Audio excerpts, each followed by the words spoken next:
गुलाम हशर में जब हुजूर के गुलाम हुजूर की निस्बत की वजह से दुनिया में भी सरफराज हैं और क़यामत में भी हाल क्या होगा हुजूर के गुलामों का।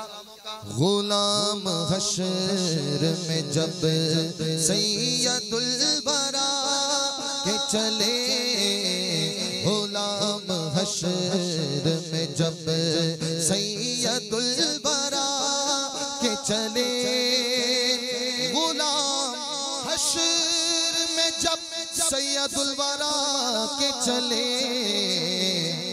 लिवाए हम्द के साए में सर उठा के चले, लिवाए हम्द के साए में सर उठा के चले, लिवाए हम्द के साए में सर उठा के चले। लेके जो उशाक मुस्तफा के चले,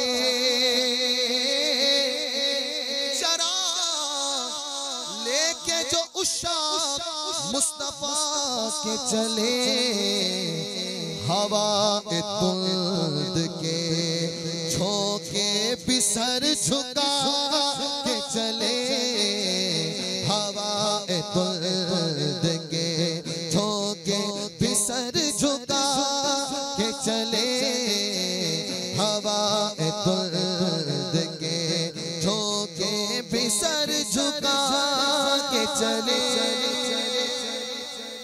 अल्लाह करीम हमारी माओं का साया सलामत रखे। दुनिया में बच्चा कोई मनसब हासिल करता है, कोई एजाज हासिल करता है, तो माँ से बढ़ के खुश होने वाला कोई दूसरा नहीं। बच्चा स्कूल में पढ़ रहा हो, पूरी क्लास में इम्तिहान में उसका अव्वल नंबर आ जाए तो माँ कहती है तूने मेरी तरबियत का हक अदा कर दिया, फख्र से मेरा सर बुलंद कर दिया, तूने मेरा दूध का हक अदा कर दिया। खुश होती है माँ। ये हमारी और आपकी माँ का हाल है। अब जरा सोचिए हुजूर की वालिदा की क्या शान होगी। हुजूर अपनी वालिदा करीमा से बड़ी मोहब्बत फरमाते थे। अब जब हुजूर की वालिदा क़यामत में सबसे बड़े एजाज शफाअत कुबरा का मनसब, हुजूर शफाअत कुबरा का ताज हुजूर के सर पे देखेंगी, मकाम महमूद हुजूर को अता होता देखेंगी, लिवाउल हम्द का झंडा हुजूर के हाथों में देखेंगी, तो उनकी कैफियत क्या होगी। हुजूर की वालिदा उनकी क्या कैफियत होगी। पीर साहब कहते हैं, नक्शा खींच रहे, फरमाते हैं जनाबे आमिना उठी बलाए लेने को,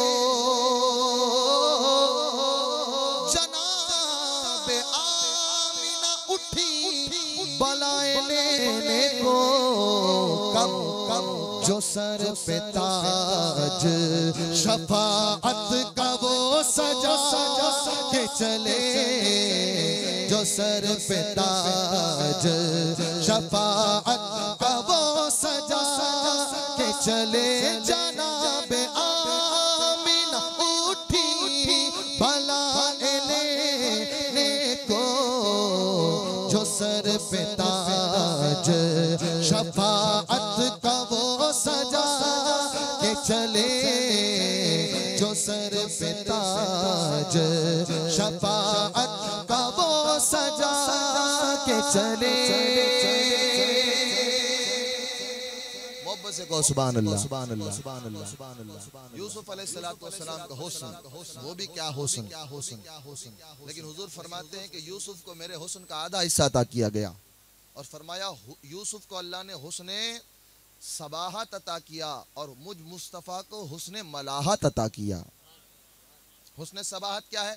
यूँ तो डेफिनेशन लुगत में इसकी लंबी चौड़ी है, हमारी महफिल इसकी उस तवालत की मुतहम्मिल नहीं हो सकती, लेकिन आसान लहजे में समझ लीजिए। हुस्ने सबाहत वो हुस्न है, इतनी तेज जलवे हैं उसके कि देखो तो नजर जम ना सके, और हुस्ने मलाहत वो हुस्न है कि देखो तो नजर हट ना सके। ठीक है। अब पीर साहब फरमाते हैं, हाँ वो उनका हुस्न, वो उनका फक्र के रश्काए खुद सुलेमा को,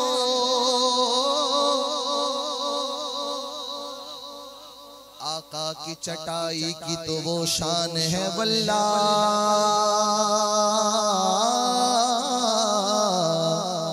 आका की चटाई की तो वो शान है वल्ला, बस नाम के हैं तख्ते सुलेमान वगैरह। ऐसा कोई महबूब न होगा न कहीं है, बैठा है चटाई पे मगर अर्श नशी है। वो उनका फक्र के रश्काए खुद सुलेमान को, वो उनका हुस्न के यूसुफ भी मुँह छुपा के चले। वो उनका हुस्न के यूसुफ भी मुँह छुपा के चले। वो उनका फक्र के रास्ताए खुद सुलेमान को, वो उनका हुस्न के यूसुफ भी मुँह छुपा के चले। मोहब्बत से बोलो जोर से सुभान अल्लाह, सुभान अल्लाह, सुभान अल्लाह, सुभान अल्लाह, सुभान अल्लाह। मैं अगर पहली बार मोरबी आ रहा हूँ तो मुझे परेशानी लाहक होगी। खुदा जाने कहाँ मुड़ना है, कौन से रास्ते पे जाना है, परेशान होगा मैं। कुछ ना कुछ तो परेशानी लाहक होगी। पहली बार आ रहा हूँ ना, मैं मोरबी का रास्ता जानता नहीं तो मुझे परेशानी लाहक होगी। खुदा जाने रास्ते में कैसी कैसी आजमाइशों का सामना करना पड़े। लेकिन मेराज की रात किसी मकाम पर हुजूर परेशान दिखाई नहीं दिए। क्यों हुजूर परेशान क्यों नहीं हुए? क्योंकि हुजूर अपनी तरफ से थोड़ी जा रहे थे। कुरान ऐलान कर रहा है सुब्हानल्लज़ी असरा बिअब्दिही, हमने सैर कराई अपने बंदे को। और फिर दूसरी बात, हुजूर के लिए वो जगह कोई नई थोड़ी थी, हुजूर तो आए वहीं से थे। हुजूर अगर पहली बार वहां जा रहे हो तो हुजूर को परेशानी हो, हुजूर तो वहीं से आए। पीर साहब ने देखिए मजमून कितना अच्छा बांधा। कहते हैं तलब हुई सरे कौसैन जब शबे असरा। हाल ये है मूसा अलैहिस्सलाम को शौक हुआ दीदार इलाही का। कलाम सुनते सुनते दिल में शौक पैदा हो गया कि जिस खुदाए मुतलक का, जिस कादिर मुतलक के कलाम में इतना असर है, उसका जलवा कैसा होगा। दिल में शौक पैदा हो गया। अल्लाह की बारगाह में अरीज़ा पेश कर दिया, रब्बी अरिनी, ए अल्लाह अपना जलवा दिखा, मैं देखना चाहता हूँ। अल्लाह ने क्या फरमाया, लन तरानी, नहीं देख सकते। हजरत मूसा का इसरार बढ़ा तो अल्लाह ने कहा अपनी लामहदूद सिफात में की एक सिफत की अदना सी तजल्ली तूर पे डालेंगे, अगर उसके आप मुतहम्मिल हुए तो फिर देख आगे मरहला तय होगा। अल्लाह ने तजल्ली डाली, हाल क्या हुआ, फखर्र मूसा साइका, हजरत मूसा बेहोश हो गए। उस सिफत की अदना सी तजल्ली की भी ताब मांगा और हाल ये हुआ। हुजूर ने अल्लाह से दीदार मांगा नहीं, हुजूर हजरत उम्मे हानी के घर में आराम कर रहे थे। जिब्रील अमीन को अल्लाह ने भेजा, जिब्रील अमीन छत फाड़ के आए, हुजूर की बारगाह में हाजिर हुए। हुजूर को देखा आराम कर रहे हैं। अल्लाह से पूछा, मालिक तेरे महबूब को अगर आवाज दे के जगाऊं तो बेअदबी है, करूं क्या? अल्लाह ने हुक्म भेजा, कुबिला कदमई ही या जिब्रील, मेरे महबूब के तलवों को चूम ले। जिब्रील ने तलवे चूमे, हुजूर बेदार हुए, पूछे कैसे आए? जिब्रील अमीन ने 10 बरस अर्ज की, इन्नल्लाह इश्ताक़ मिन लिक़ाइका या रसूल अल्लाह, अल्लाह ताला आपसे मिलने का मुश्ताक है। वहां मांगा और जवाब मिला, लन तरानी। आला हजरत फाजिल बरेलवी रहमतुल्लाह अलैह फरमाते हैं, तबारक अल्लाह, शान तेरी, तुझी को ज़ेबा है बेनियाजी। कहीं तो वो जोश लन तरानी और कहीं तकाज़े विसाल के थे। मेरे महबूब के लो क्या हो, वहां मांग रहे हैं लन तरानी, यहां हुजूर ने मांगा नहीं और अल्लाह ताला बुलवा रहा है अपने महबूब को। अब देखिए पीर साहब कहते हैं, तलब हुई सरे कौसैन जब शबे असरा।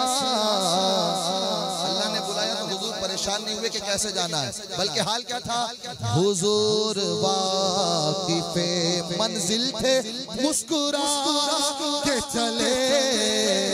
हुजूर वाकिफे मंजिल थे, मुस्कुरा के चले। तलब हुई सारे जब शबे असरा, हुजूर वाकिफे मंजिल थे, मुस्कुरा के चले।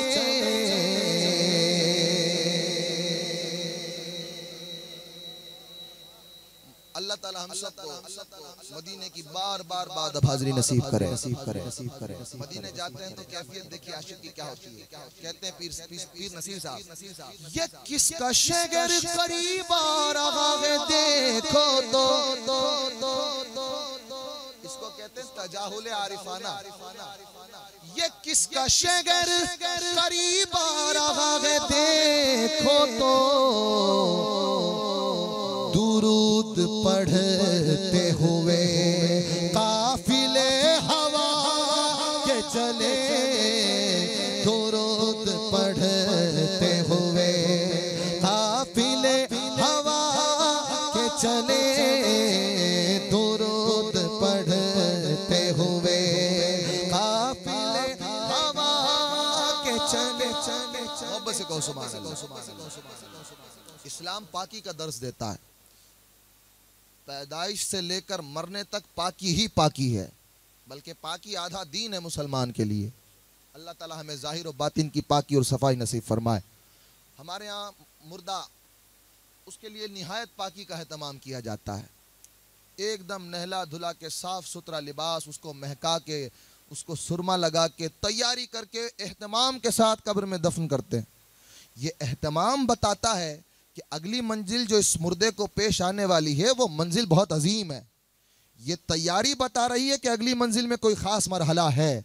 वो मरहला क्या है? पीर नसीर ने सारा फलसफा बयान कर दिया। फरमाते हैं हम लोग ये जो पाकी सफाई का एहतमाम करते हैं मुर्दे के साथ, जानते वो क्यों है?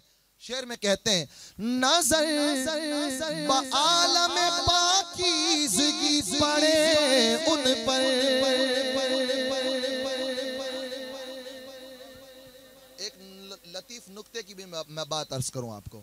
कब्र में दफनाया जाएगा, जैसे ही खैश अकारिब लौटेंगे फिर क्या होगा? फरमाया जाएगा मुनकर नकीर सवालों जवाब के लिए आएंगे। 3 सवाल होंगे कब्र में। पहला सवाल मर रब्बु का, दूसरा सवाल मा दीनु का, तीसरा सवाल होगा मा कुंता तकूलु फी हक्की हादर रजुल। हुजूर का जलवा दिखाया जाएगा। यहाँ एतराज ये भी होता है, भाई 3 सवाल करने थे, एक फरिश्ता भी तो 3 सवाल कर सकता था, 2 फरिश्तों की क्यों जरूरत पड़ी? 3 ही सवाल करने हैं, एक फरिश्ता पूछ लेता तो भी काम चल जाता। ये दूसरा फरिश्ता क्यों? अल्लाह का कोई काम बेहिकमत तो नहीं, कोई अबस तो नहीं, बेकार तो नहीं, उसके हर काम में कोई ना कोई हिकमत है। ये जो दूसरा फरिश्ता है ये किस लिए है? मुहद्दिसीन इसकी जगह, मुतकल्लिमीन इसकी जगह शरह करते हैं कि दूसरा फरिश्ता सिर्फ खास इस एहतमाम के लिए अल्लाह ने मुअय्यन फरमाया है। तीसरा सवाल जब बारी आएगी, एक फरिश्ते का काम सिर्फ ये है कि चेहरा बंदा मोमिन का हुजूर की तरफ फेरेगा, इशारा करेगा तो दूसरा फरिश्ता पूछेगा इस मर्द के बारे में दुनिया में क्या कहता था। सिर्फ ये खिदमत उस दूसरे फरिश्ते की अल्लाह ने कब्र में लगाई हुई है। अब शायर देखिए क्या कहते हैं, नजर आलम पाकीज़गी पड़े उन पर, मुसाफिरान लहद इसलिए नहा के चले, मुसाफिरान लहद इसलिए नहा के चले, मुसाफिरान लहद इसलिए नहा के चले। हम नात सुनते हैं, कभी कभी समझने की भी कोशिश करनी चाहिए। अल्लाह ताला वाकई नात समझने और जज्ब करने की तौफीक अता फरमाए। मक्ता हुजूर की शान शफाअत के हवाले से, महशर का दिन फकत इतना सबब है इनएकादे बज़्म महशर का कि उनकी शान महबूबी दिखाई जाने वाली है। क़यामत का दिन तो सिर्फ हुजूर ही की अज़मतों के इजहार के लिए अल्लाह ताला ने मुनक़िद किया है। मक्ते में शायर कहते हैं नसीर उनके सिवा कौन है रसूल ऐसा, हुजूर की शान बयान करनी है, वो भी एक मिसरे में। पहला मिसरा तो सिर्फ तमहीद बांधने में खत्म हो गया। हुजूर की शान में तो दफ्तर के दफ्तर आजिज आ जाते हैं। जिंदगियां खत्म हुई और कलम टूट गए, तेरे औसाफ का एक बाब भी पूरा न हुआ। जिनकी शान में जिनको अल्लाह ने कुदरत बयान दी, वो लोग भी क्या कह गए, गालिब सनाए ख्वाजा बयज़दा गुज़ाश्ते, कहाँ ज़ाते पाक मर्तबा दाने मुहम्मदत ऐ रज़ा खुद साहिब कुरान है मद्दाह हुजूर, तुझसे कम मुमकिन है फिर मिदहत रसूलुल्लाह। जिनके पास जुबान थी उन्होंने भी ये कहा। अब पीर नसीर देखिए वो कह रहे हैं, नसीर उनके सिवा कौन है रसूल ऐसा, एक मिसरे में हुजूर की शान बयान करनी है। अब वो मिसरा कितना अजीम होगा, कहते हैं नसीर उनके सिवा कौन है रसूल ऐसा, कैसा कैसा कैसा जो बख्शवाने पे आए तो बख्शवा के चले, जो बख्शवाने पे आए तो बख्शवा के चले। कैसे बख्शवाएंगे हुजूर, मोहब्बत से बोलो सुभान अल्लाह। वैसे मैं मुकर्रिर की हैसियत से नहीं आया, उलमाए कराम से माजरत चाहता हूँ, मगर कभी कभी लोगों की तफहीम के लिए दो चार जुमले बोलने पड़ते हैं। क़यामत का दिन क्या होगा, सूरज सवा नेज़े पर होगा, ज़मीन तांबे की होगी, लोग बरहना उठाए जाएंगे, नफसी नफसी का आलम होगा, परेशान होंगे लोग। और बास तो महशर की गर्मी का असर उन पे इतना होगा कि उनके दिमाग जिस तरह पतीले में पानी खौलता है ऐसा खौलता होगा उनका दिमाग। और वो तमन्ना करेंगे, अल्लाह से कहेंगे या अल्लाह तू हमें जहन्नम में डालना चाहता डाल दे, मगर इस मैदान महशर की गर्मी से हमको निकाल। ऐसा वहशतनाक आलम होगा महशर का। अल्लाह ताला हज़रत आदम को तलब फरमाएगा, हज़रत आदम अल्लाह की बारगाह में हाजिर होंगे, अल्लाह ताला फरमाएगा आदम ये किसकी औलाद है। हज़रत आदम अर्ज़ करेंगे या अल्लाह मेरी ये मेरी औलाद है। अल्लाह ताला फरमाएगा आदम इनमें नेकोकार और गुनाहगार गड़मड़ हो गए हैं, मखलूत हैं ये, इनको एक दूसरे से जुदा कर दे, नेकोकारों और गुनाहगारों को एक दूसरे से अलग कर दे। हजरत आदम पूछेंगे मालिक कितनों में से कितनों को अलग करूं। अल्लाह फरमाएगा हर 1000 में से एक नेक को अलग कर दे। अब तक तो गुनाहगार मुतमईन थे कि नेकों के पीछे हैं, इनके दामन के सदके में हम भी बख्श दिए जाएंगे, लेकिन जैसे ही फर्क हो जाएगा वमताजुल यौमा अय्युहल मुजरिमून, फर्क हो जाएगा, अब नेकों का अब गुनाहगार परेशान हो जाएंगे कि अब हमारा पुरसाने हाल कौन। जब अल्लाह ताला गुनाहगारों की परेशानी देखेगा तो जिब्रील को बुलाएगा, जिब्रील हाजिर होंगे बारगाह खुदा में। अल्लाह ताला फरमाएगा जिब्रील ये जो मेरे बंदे हैं गुनाहगार, ये मेरी रहमत से नाउम्मीद होने लगे, इनके दिल में इल्हाम कर, इनके दिल में ये बात डाल। मौला क्या बात डालूं। अल्लाह फरमाएगा इनके दिल में ये बात डाल कि मेरी रहमत के लिए कोई वसीला ढूंढ ले। उनको याद आएगा हम सब के बाप आदम है, चलो हजरत आदम के पास, हजरत आदम के पास जाएंगे, कहेंगे हमारी सिफारिश कीजिए। अलबत्ता अलगरज हजरत आदम से होते होते होते होते होते होते इज़हबू इला गैरी इज़हबू इला गैरी इज़हबू इला गैरी सुनते सुनते सुनते हजरत ईसा तक आएंगे। अब हजरत ईसा कहेंगे नफसी नफसी इज़हबू इला मुहम्मद सल्लल्लाहु अलैहि वसल्लम। इस दिन तुमको अगर परेशानी से कोई बचा सकता है तो वो आमीना का लाल है, उन्हें ढूंढो। अब लोग ढूंढने निकलेंगे, सरकार कहाँ है कहाँ है कहाँ है, सारे लोग ढूंढ रहे होंगे। इतने में एक शोर उठेगा, वो देखो ताज शफात पहने लिवाउल हम्द का झंडा थामे शाफ़े महशर आ रहे हैं। हुजूर आएंगे, क्या करेंगे, अपने रब के हुजूर सजदा करेंगे और सजदे में अपने रब की ऐसी हम्द बयान करेंगे कि हुजूर से पहले ना किसी ने ऐसी हम्द बयान की, ना हुजूर के बाद कोई ऐसी हम्द बयान करेगा। जब अल्लाह ताला अपने महबूब की जुबानी अपनी हम्द सुनेगा, उम्मत पे प्यार आ जाएगा। अल्लाह फरमाएगा इरफा रासका या मुहम्मद, मेरे महबूब सजदे से सर उठाइए। सल तुअती वशफा तुशफ़ा, मेरे महबूब मांगिए आपको अता किया जाएगा, जिसकी चाहते हैं उसकी शफात कीजिए, उसको बख्श दिया जाएगा। महशर का दिन 50,000 साल का एक दिन, लेकिन जब हुजूर बख्शवाना शुरू करेंगे, जितना दुनिया में आधा दिन गुजरता उतनी सारी उम्मत की शफात हो जाएगी। हुजूर की शफात का हाल ये। तो शायर क्या कह रहे हैं, नसीर उनके सिवा कौन है रसूल ऐसा, जो बख्शवाने पे आए तो बख्शवा के चले।